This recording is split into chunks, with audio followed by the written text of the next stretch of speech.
Hello बच्चों, last class में हमने ऑक्सीडेशन नंबर के कुछ रूल्स पढ़े थे कि ऑक्सीडेशन नंबर कैसे फाइंड करते। तो अभी इस क्लास में हम कुछ एग्जांपल्स ले रहे हैं जिससे हम जानेंगे कि कैसे फाइंड करते हैं। तो एग्जांपल जैसे मैंने लिया सबसे पहले सोडियम कार्बोनेट का, तो हम इसमें देखेंगे कि सोडियम कार्बोनेट में कार्बन का कैसे फाइंड कर रहे हैं। अब हमने पढ़ा था कि जो भी ग्रुप 1 के एलिमेंट होते हैं उनके ऑक्सीडेशन नंबर +1 होता है। तो हमने देखा कि सोडियम का 1 है इंटू 2 प्लस कार्बन का x प्लस -2 इंटू 3। तो इसका जब हम कैलकुलेशन करेंगे तो देखेंगे कार्बन का ऑक्सीडेशन नंबर 4 निकल के आया। इस तरीके से वाटर में देखेंगे तो हम देख रहे हैं कि वाटर में कितना आया, ऑक्सीजन का -2 आया। H2O2 में ऑक्सीजन का -1 आया। तो जो हमने एक पॉइंट बोला था कि ऑक्सीडेशन नंबर वेरिएबल होते हैं जनरली, तो यहाँ पे हम देख भी रहे हैं कि ऑक्सीजन का एक जगह -2 आया और एक जगह -1 आया। अब हमने ऑक्सीडेशन नंबर की बात करी तो हम जानेंगे कि किसी रिएक्शन को हम ये पता कर रहे हैं कि ये रेडॉक्स है या नहीं है, किसके आधार पे, ऑक्सीडेशन नंबर के आधार पे। तो हम लोग जानेंगे कैसे होता है ये।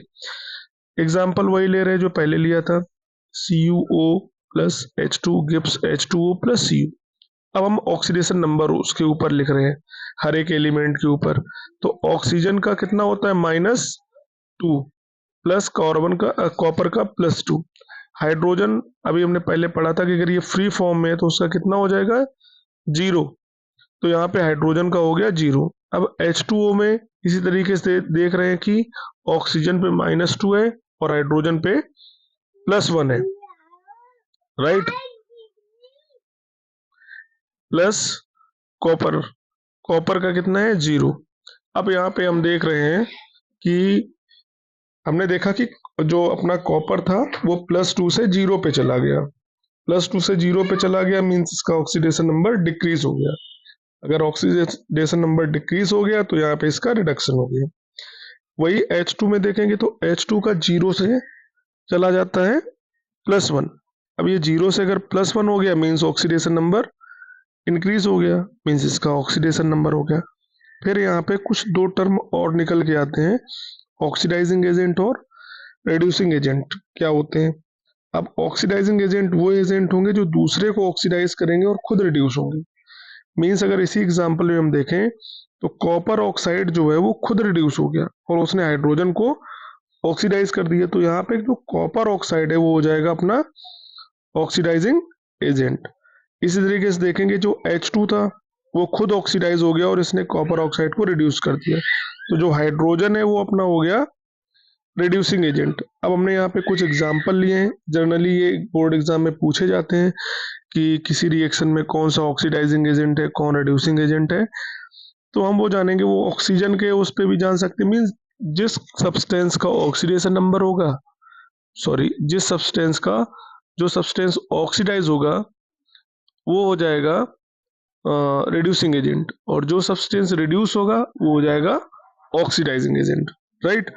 अब हमने यहाँ पे एग्जांपल लिए कुछ, जैसे NH3 + O2 NO + H2O। तो हम यहाँ पे देख रहे हैं हमने सबके उसके ऊपर ऑक्सीडेशन नंबर लिख रखे हैं। हाइड्रोजन का +1, नाइट्रोजन का -3, ऑक्सीजन 0 है, +2 -2 +1 -2। तो हम देख रहे हैं यहाँ पे जो अपना नाइट्रोजन है वो -3 से +2 हो गया।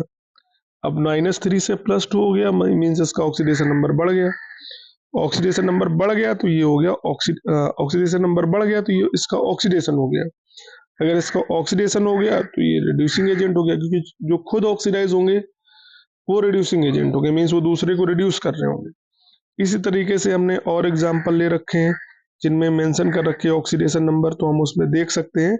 मीन्स जिसका ऑक्सीडेशन नंबर बढ़ रहा होगा, ठीक है, वो हो जाएगा रिड्यूसिंग एजेंट, और जिसका ऑक्सीडेशन नंबर कम हो रहा होगा वो हो जाएगा ऑक्सीडाइजिंग एजेंट। तो यहाँ हमने कुछ एग्जाम्पल ले रखे हैं, उनमें आप देख सकते हैं। नेक्स्ट क्लास में हम इक्वेशन की बैलेंसिंग के बारे में पढ़ेंगे डिटेल में। Thank you.